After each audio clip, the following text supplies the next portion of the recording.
Dès l'instant où l'on veut soutenir l'œuvre missionnaire, il nous faut définir qui nous allons soutenir. Instinctivement, on souhaite placer notre argent sur les meilleurs candidats. Espérons que si nous avions vécu au 1er siècle, nous n'aurions pas manqué de soutenir l'apôtre Paul.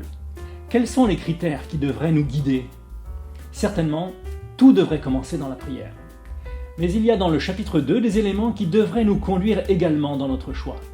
Paul espère envoyer prochainement Timothée vers les Philippiens parce qu'il prend sincèrement à cœur leur situation, verset 20 du chapitre 2. Paul est assiégé chaque jour par les soucis que lui donnent toutes les églises et il sait que Timothée partage ces soucis. Timothée ne cherche pas non plus son intérêt, verset 21, mais ceux de Christ.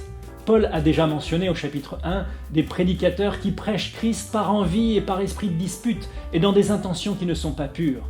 Ces prédicateurs ne sont pas de faux docteurs. C'est pourquoi Paul se réjouit parce que Christ n'en est pas moins annoncé. Mais ils sont devenus égocentriques. Ils recherchent leurs propres intérêts. Timothée, lui, cherche ceux de Christ. Et puis, il a fait ses preuves, verset 22. Les Philippiens le savent. Pour partir avec Paul et Silas en mission, il a quitté sa famille et son église. Il a accepté d'être circoncis pour ne pas créer d'obstacles à l'annonce de l'évangile. Et ce n'est pas une partie de plaisir quand on est jeune homme. Il a vécu des émeutes à Thessalonique. Puis lorsque Paul quitta Bérée, Timothée est resté avec Silas pour poursuivre le travail. Enfin, il est consacré au service de l'évangile, verset 22. Timothée accepte l'autorité de Paul, étant prêt à partir quand l'apôtre le lui dira. Il est au service, pourvu que l'évangile progresse. Pour un jeune homme plein de talent, c'est révélateur d'une âme de serviteur.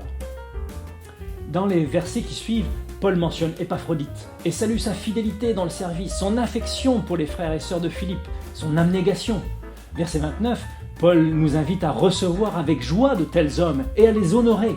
Une manière de le faire est d'user de générosité et de respect à leur égard.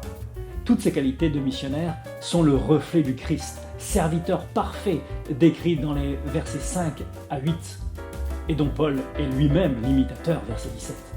Après avoir examiné le caractère du candidat, l'Église s'intéressera à ses compétences, notamment en matière théologique et dans sa capacité à transmettre l'Évangile. Le désir de servir n'est pas un critère suffisant. Il faudra peut-être rejeter une candidature si l'on voit une faille dans le caractère, dans la compétence ou dans la formation, et peut-être proposer des pistes pour combler ces failles. Si le candidat missionnaire n'est pas de l'Église d'envoi, il faudra probablement demander une recommandation. L'usage d'un questionnaire qui évalue la maturité spirituelle, personnelle, émotionnelle, sociale et ses qualités de leader s'avérera très utile.